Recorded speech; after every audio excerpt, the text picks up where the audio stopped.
Following the fraud trial today, Nick, I did a breakdown. A lot's happened, so we've been trying to give viewers the updates each day. And the big question today seemed to be, are they involved, the executives, are they involved in the valuations or not? They certainly are. There's no question that has come out. You've got two brothers, basically, who are running the company. One who's signing off on the financials, saying they're true and accurate, but yet he's blaming the accountants and the lawyers for the falsities on those statements. And you've got the other brother who's involved in the kind of the nitty-gritty of running the company, who claims he didn't know anything. But I think if you dig a little bit deeper here, you'll find that these defenses really don't pass the smell test. If you start with Don Jr., he claims that he relied exclusively on the attorneys and the lawyers. Well, first of all, we've had testimony in this case from attorneys and lawyers. We had Michael Cohen. We had other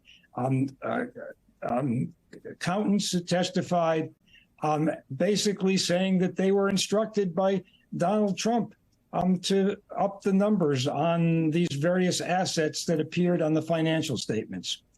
Secondly, Don Jr., as the executive who was signing off on these financial statements, had a certain responsibility to conduct due diligence on whether or not these numbers were valid or not. I mean, after Enron in the 2001 scam that occurred there, the government came in and basically the SEC and federal law requires, at least as the public companies, that officers, either the executive CEO or the CFO, have to sign off on the financials, basically attesting to their validity and truth, and that they've done due diligence to make sure that the numbers on there are fair and accurate.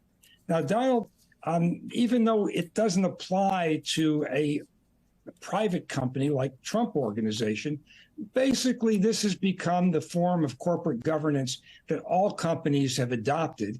And you can see it just in the financial statements that were signed by Don Jr. For example, both he and Weisselberg signed off on those financial statements representing, quote, that they had evaluated the adequacy and results of the services performed, close quote, by the accountants and by the lawyers, and that they, quote, accepted responsibility for the results of the services performed, close quote, by the accountants and lawyers. That means that Don Jr. had the obligation to sit down with people who were preparing these numbers and ask them very specifically, well, how did you get to the evaluation for Seven Springs? How did you get to the evaluation for my dad's apartment?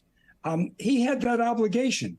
But even worse, what the AG brought out today was that Don Jr. actually knew that there was a problem in the valuation that was done on Donald Trump's Trump Tower apartment, where he claimed that there were 30,000 square feet, when in fact there was a little bit less than 11,000 square feet. And the number claimed on that apartment was so off the wall that it didn't come close, that the only other apartment that was sold for the most money in Trump Tower was like 1/10 of what the valuation was on Donald Trump's apartment. So he knew that there was a problem, and that's what the AG brought out today. But he also had an obligation to dig into all of those numbers, which obviously he did not do.